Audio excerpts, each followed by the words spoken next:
మహిళల free bus కోసం 3000 కోట్లు కేటాయించామని చంద్రబాబు చెప్పడం పచ్చి అబద్ధమని ఎమ్మెల్సీ వరదు కళ్యాణి ధ్వజమెత్తారు. మహిళలను అన్ని రకాలుగా చంద్రబాబు మోసం చేశారని మండిపడ్డారు. ఫ్రీ బస్ కోసం చంద్రబాబు ఎన్నో అబద్ధాలు చెప్పారని విమర్శించారు.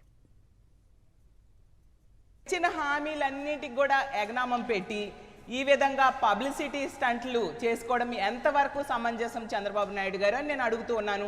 పచ్చి అబద్ధాలు మాట్లాడడం జరిగింది. ఇది చూశాక నాకు ఒకటి గుర్తొస్తూ ఉంది.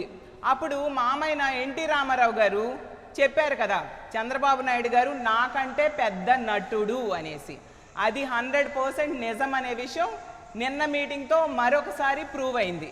ఎందుకంటే ఫ్రీ బస్ కోసం ఎన్నో అబద్ధాలు చంద్రబాబు నాయుడు గారు చెప్పడం జరిగింది. 3000 కోట్లు ఫ్రీ బస్కి ఇచ్చారంట. ఫ్రీ బస్ కోసం 3000 కోట్లు ఇవ్వడం అనేది ఒక బోగస్. ప్రతి కుటుంబానికి 4500 రూపాయలు మిగిల్చాను అని చెప్పారు. అది కూడా పెద్ద బోగస్. మహిళలు ఈ రాష్ట్రంలో ఈ కూటమి పాలనలో సంతోషంగా ఉన్నారు అని చెప్పారు. అది కూడా ఇంకో పెద్ద బోగస్. అసలు చెప్పాలంటే మీ పేరు బాబు గారా లేదా బోగస్ బాబు గారా అనేసి ఈ రాష్ట్ర ప్రజలందరూ కూడా ఆశ్చర్యపోతూ ఉండే పరిస్థితి మనం చూస్తూ ఉన్నాం.